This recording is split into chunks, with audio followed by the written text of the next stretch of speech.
नमस्कार दोस्तों, मैं हूं आपकी पोस्ट ऑफिस वाली दीदी। स्वागत है आपका एक नई वीडियो में। आज हम बात करेंगे clause 42 delivery of insured articles, बीमित वस्तुओं का वितरण। Insured up to ₹500 will be delivered in ordinary manner. इसका मतलब है किसी पार्सल या पत्र का इंश्योरेंस वैल्यू अगर 500 रुपए या उससे कम है, ठीक है, या तो 500 से कम का है इंश्योरेंस या फिर 500 तक का है, तो डाकिया उसे ऑर्डिनरी डिलीवरी की तरह ही वितरण करेगा, यानी कि सामान्य डाक वो जैसे बांटता था उसी तरीके से उसे बांटेगा। इसका मतलब है डाकिया उसे सामान्य तरीके से प्राप्तकर्ता यानी एड्रेसी या उसके अधिकृत व्यक्ति यानी कि एजेंट को दे सकता है। इसके लिए कोई विशेष सुरक्षा प्रक्रिया या उच्च मूल्य वाली बीमाकृत वस्तुओं जैसी जो अतिरिक्त औपचारिकताएं होती हैं, यानी कि फॉर्मेलिटीज होती हैं, यहां भी साइन करना है, आइडेंटिटी प्रूफ भी दिखाना है, ये सारी चीजें नहीं करी जाएंगी। ठीक है, अब सेम चीज हम डायग्राम में भी देख के याद करेंगे। Insured up to ₹500 will be delivered in ordinary manner. ठीक है, आसान भाषा में कहूं तो 500 रुपए तक का बीमाकृत डाक वस्तु की जो डिलीवरी है वो साधारण डाक की तरह ही की जाएगी। सामान्य तरीके से जो पोस्टमैन है वो प्राप्तकर्ता या उसके एजेंट को वो आर्टिकल दे देगा। ठीक है, इस इंश्योर्ड आर्टिकल की डिलीवरी में ज्यादा फॉर्मेलिटीज या फिर ज्यादा विशेष प्रक्रिया नहीं फॉलो होगी जैसे कि उच्च मूल्य वाली बीमाकृत वस्तुओं के लिए की जाती है।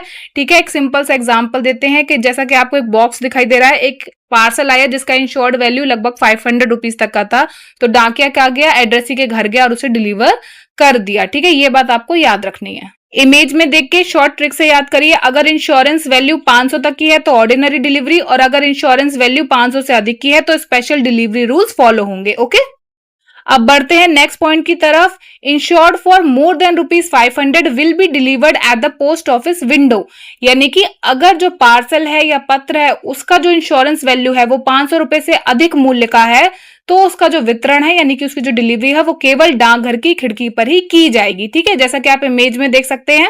इस इमेज में दिखाया गया है कि एक व्यक्ति अपना इंश्योर्ड पार्सल ले रहा है जिसका वैल्यू 500 से ज्यादा है। ठीक है, इंश्योरेंस का अमाउंट, तो वो उसकी डिलीवरी कहां पे ले रहा है, वो ले रहा है पोस्ट ऑफिस की विंडो पे। ठीक है, हमेशा याद रखिए कि जब भी इंश्योर्ड होती है कोई पार्सल या पोस्ट 500 रुपीज से ज्यादा की तो उसकी डिलीवरी हमेशा पोस्ट ऑफिस विंडो पर की जाती है। ठीक है, ऐसा क्यों किया जाता है, क्योंकि ज्यादा मूल्य की डाक वस्तुओं की सुरक्षा और सही व्यक्ति को देने के लिए ही यह नियम बनाया गया है कि अगर किसी पोस्ट या पार्सल का जो इंश्योर्ड अमाउंट है वो 500 से ज्यादा है तो उसकी डिलीवरी कहां होगी, पोस्ट ऑफिस की विंडो पे होगी। ठीक है, अब एग्जाम्पल भी ले लीजिए, जैसा कि ब्लू कलर से आपको शो किया गया है, एक पार्सल है और उसके पास में लिखा है, मान लीजिए किसी पार्सल का जो इंश्योरेंस वैल्यू है वो 1000 रुपए है, तो डाकिया उसे घर पर नहीं देगा, प्राप्तकर्ता को सूचना देगा कि वो आए और पोस्ट ऑफिस पे और वहां से अपना पार्सल रिसीव कर लें। ठीक है, याद रखने की ट्रिक क्या है, ग्रीन और रेड पेन से लिखी है कि अगर इंश्योरेंस किसी चीज का 500 से नीचे तक का है या 500 तक का है तो उसकी ऑर्डिनरी डिलीवरी होगी, और अगर उस पार्सल का जो इंश्योरेंस है वो 500 रुपए से अधिक का है तो पोस्ट ऑफिस की विंडो पर डिलीवरी होगी। नेक्स्ट पॉइंट है, intimation of arrival will be send by the post office to the addressee. जब कोई 500 रुपए से अधिक मूल्य के बीमित लेख का डाकघर पहुंचता है तो क्या किया जाता है, उसे सीधे घर पर नहीं दिया जाता, तब डाकघर जो है वो प्राप्त करता यानी एड्रेसी को एक सूचना पत्र यानी कि इंटीमेशन या फिर आप नोटिस कह लीजिए भेजता है। डाकघर के द्वारा लेख के आगमन की सूचना दी जाती है कि आपके लिए कुछ आया है जिसका इंश्योर्ड अमाउंट 500 रुपए से ज्यादा का है, तो आप पोस्ट ऑफिस की विंडो पे आके उसे रिसीव कर लीजिए। ठीक है, यह सूचना में बताया जाता है कि आपके लिए एक इंश्योर्ड आर्टिकल डाकघर में पहुंच गया है, कृपया डाकघर आकर उसे प्राप्त कर लें। डिलीवरी लेते समय सूचना पत्र भी साथ लाना पड़ता है, यानी कि जो इंटीमेशन या फिर आपके लिए जो नोटिस भेजा गया है पोस्ट ऑफिस से कि आपके लिए एक इंश्योर्ड आर्टिकल आया है ना, और उसकी इंश्योरेंस वैल्यू जो है वो 500 से ज्यादा की, उसे पोस्ट ऑफिस से कलेक्ट कर लीजिए। तो जब आप उसे कलेक्ट करने जाएंगे पार्सल को तो क्या करेंगे, वो नोटिस या वो इंटीमेशन भी साथ में लेकर जाएंगे। नेक्स्ट पॉइंट है, while taking delivery an insured article, the addressee of or his agent authorized in writing must sign in ink both the receipt and acknowledgement relating there to unless the outward appearance of the cover give rise to suspicion of tampering। बीमाकृत यानी कि insured डाक वस्तु की delivery लेते समय जो प्राप्त करता है यानी कि जो एड्रेसी है या उसका लिखित रूप से अधिकृत एजेंट रसीद और एक्नॉलेजमेंट दोनों पर साइन करेगा पेन से। ठीक है, लेकिन एक अपवाद भी है, एक एक्सेप्शन केस है, यदि डाक वस्तु का बाहरी कवर देखकर ऐसा लग रहा है कि इस पार्सल के साथ कोई छेड़छाड़ हुई है ना, वो पार्सल संदिग्ध अवस्था में है, यानी कि ऐसा लग रहा है कि इस पार्सल में से कुछ चीजें मिसिंग है, तो सामान्य प्रक्रिया के बजाय विशेष जांच और कार्रवाई की जाएगी। आसान शब्दों में कहूं तो बीमाकृत डाक यानी कि इंश्योर्ड आर्टिकल लेते हुए जो एड्रेसी है या उसका जो ऑथराइज्ड एजेंट है वो दो जगह पे साइन करता है, रेसिप्ट यानी कि रसीद पर और एक्नॉलेजमेंट यानी कि प्राप्ति पावती पर। ठीक है, हस्ताक्षर जो है, जो साइन है वो स्याही वाले पेन यानी कि पेन से करने हैं, पेंसिल से नहीं करनी है, पेन से साइन करेगा। यदि लिफाफा या पार्सल फटा हुआ है, टूटा हुआ है, या ऐसा देखकर लग रहा है कि इसके साथ छेड़छाड़ हुई है, इसके कुछ चीजें अंदर से गायब है ना, तो क्या होगा, तो डाक विभाग पहले उसकी जांच करेगा। ठीक है, in such cases he should arrange to open the article at the post office in the presence of the postmaster and to have its content entered in an inventory which will be prepared in duplicate and must be signed by the addressee।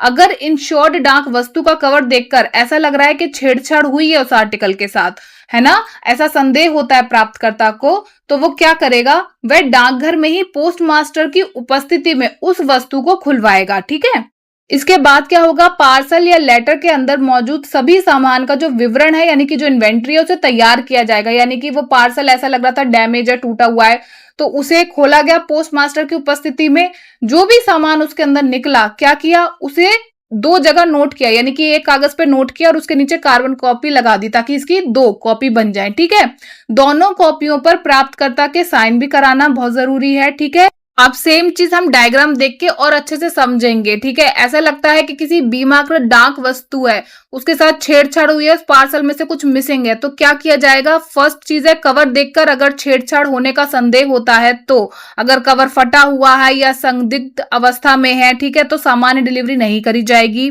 Second step है प्राप्तकर्ता डाकघर में ही वस्तु को खुलवाने की व्यवस्था करेगा, है ना। और थर्ड स्टेप है किसकी मौजूदगी में खुलवाएगा, हमेशा याद रखो पोस्ट मास्टर की उपस्थिति में, प्रेजेंस में वो वस्तु खोली जाएगी। ठीक है, फोर्थ स्टेप है उसके अंदर मौजूद जो सभी सामान है, मतलब उसके अंदर जो जो चीजें हैं उन सब की इन्वेंट्री तैयार की जाएगी, यानी कि एक लिस्ट बनाएंगे कि इसके अंदर से बुक्स निकली, घड़ी निकली, पौधा निकला, क्या क्या निकला, पेन निकला, है ना, पेपर वेट निकला, जो भी निकला उसे सब लिस्ट में लिखा जाएगा।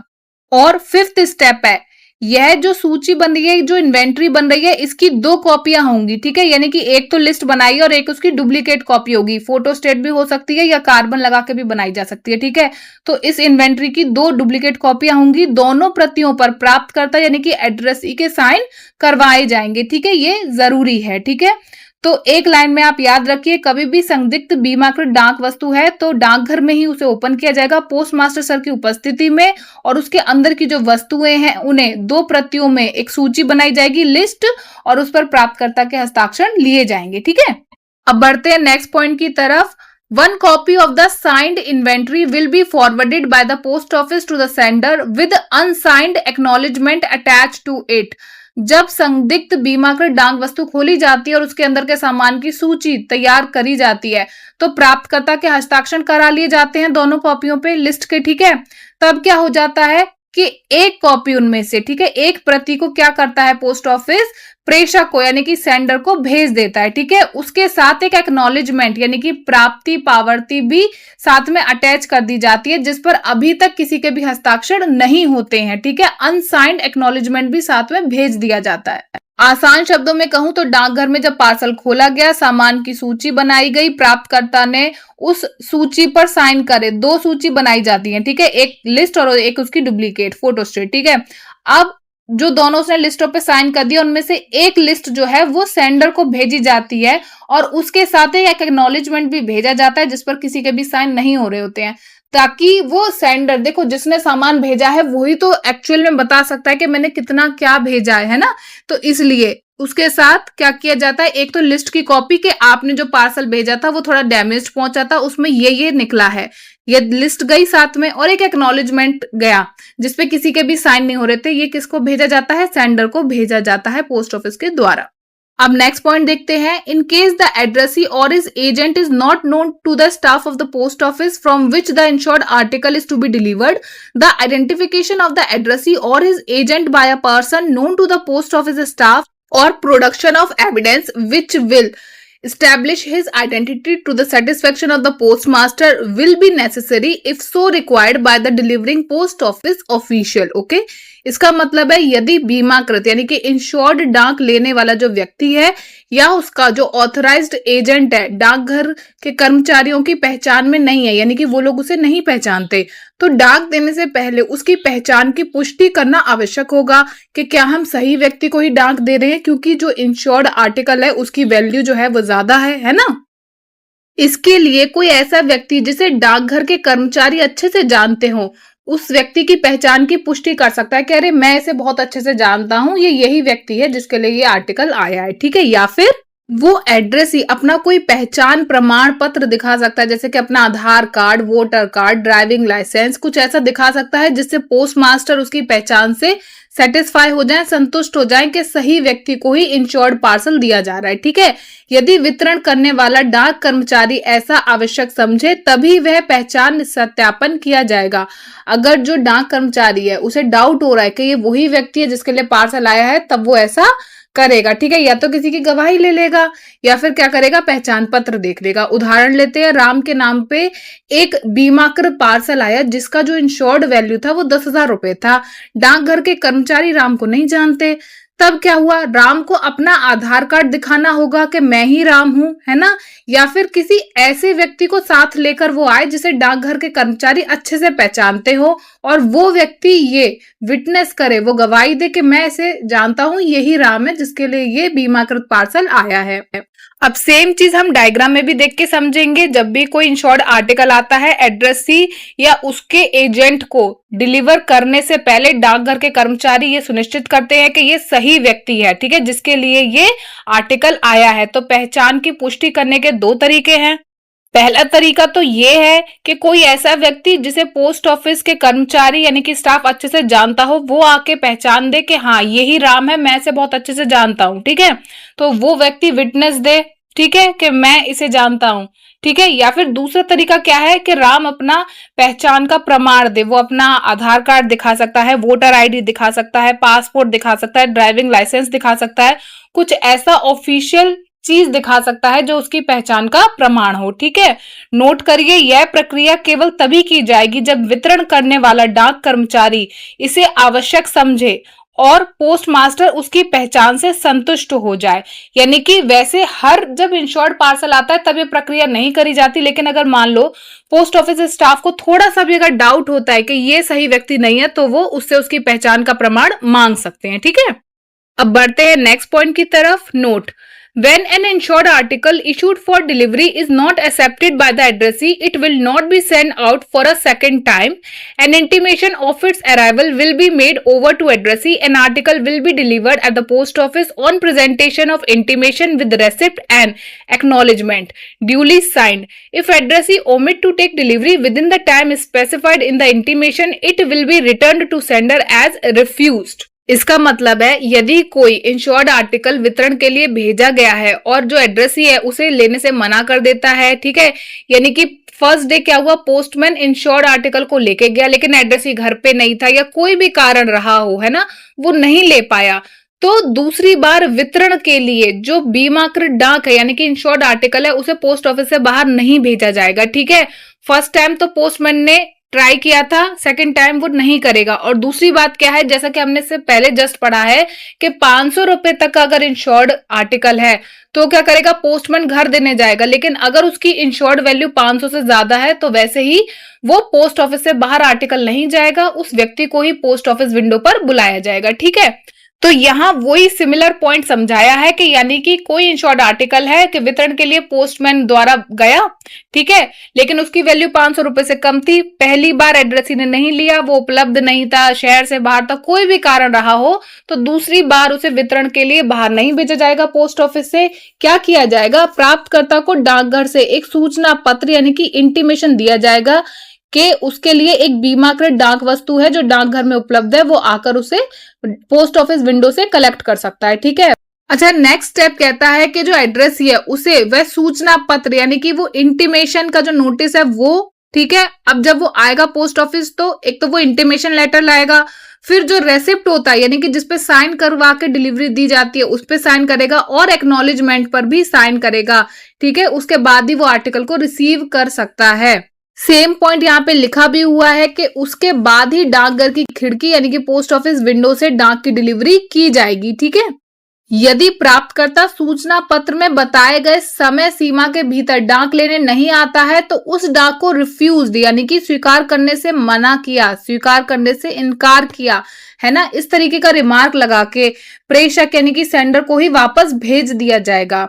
इससे पहले वाली वीडियोस में हम पढ़ चुके हैं कि कोई भी इनलैंड लेटर है यानी कि विद इन भारत में कहीं से आया है तो उसे 7 दिन तक रोक सकते हैं, और अगर किसी फॉरेन कंट्री से आया है, विदेश से आया है, तो उसे 15 दिन तक रोक सकते हैं, ठीक है। तो जब ये सूचना जारी करी गई एड्रेस के लिए कि आपके लिए एक इंश्योर्ड आर्टिकल आया है, आप पोस्ट ऑफिस विंडो पे आकर उसे ले लो, ठीक है, वो नहीं आया 7 दिनों तक, तो फिर क्या किया जाएगा, उस डाक पे एक रिमार्क लगाया जाएगा रिफ्यूज्ड के स्वीकार करने से इनकार किया, और उसे वापस सेंडर को ही भेज दिया जाएगा, ठीक है। अब सेम चीज एग्जाम्पल से समझते हैं। यहाँ पे 5000 की जगह 500 होगा, ठीक है। राम के नाम पे 500 रुपए का एक बीमाकृत पार्सल आया, डाकिया पार्सल लेके गया लेकिन राम ने उसे लेने से मना कर दिया। अब वही पार्सल दोबारा उसके घर नहीं भेजा जाएगा, राम को एक सूचना यानी कि इंटीमेशन दी जाएगी कि वह डाकघर आकर पार्सल प्राप्त करे। यदि राम निर्धारित समय में डाकघर नहीं आता यानी कि विद इन 7 डेज वो अपना पार्सल कलेक्ट करने नहीं आता तो पार्सल पर रिफ्यूज लिखकर उसे वापस सेंडर को भेज दिया जाएगा। सेम चीज अब हम डायग्राम में भी देखेंगे स्टेप बाय स्टेप। यदि कोई बीमाकृत डाक प्राप्तकर्ता द्वारा स्वीकार नहीं की जाती तो उसे दूसरी बार वितरण के लिए नहीं भेजा जाएगा। फर्स्ट स्टेप है, प्राप्तकर्ता ने डाक लेने से मना कर दिया, मैं ये डाक नहीं लूंगा, तो यह डाक दूसरी बार वितरण के लिए नहीं भेजी जाएगी। प्राप्तकर्ता को सूचना यानी कि इंटीमेशन दिया जाएगा कि डाकघर में आपका एक बीमाकृत डाक है, आप उसे रिसीव कर लो, ठीक है।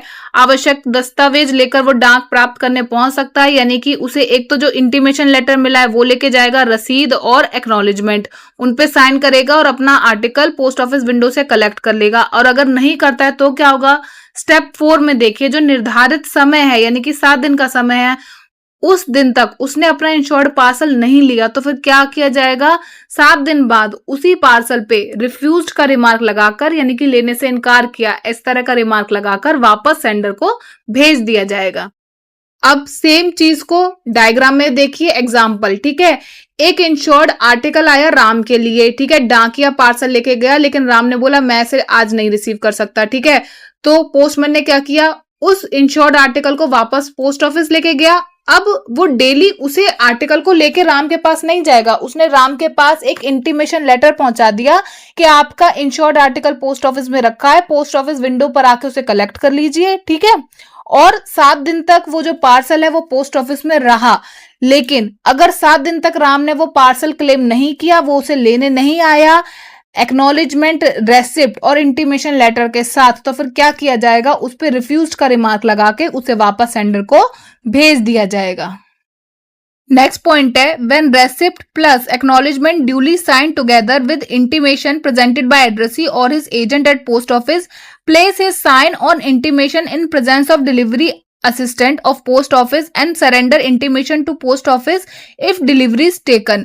जो प्राप्त करता है या जो उसका एजेंट है डाकघर में जब बीमाकृत डाक लेने आता है तो उसे सूचना पत्र यानी कि जो इंटीमेशन है उस पर, रसीद पर यानी कि रेसिप्ट पर और एक्नॉलेजमेंट पर पहले से हस्ताक्षर करके डाकघर में प्रस्तुत करना होता है। इसके बाद जो डिलीवरी सहायक यानी कि डिलीवरी असिस्टेंट होता है ना, प्राप्तकर्ता या एजेंट को उसके सामने उसकी प्रेजेंस में इंटीमेशन पर साइन करने होते हैं।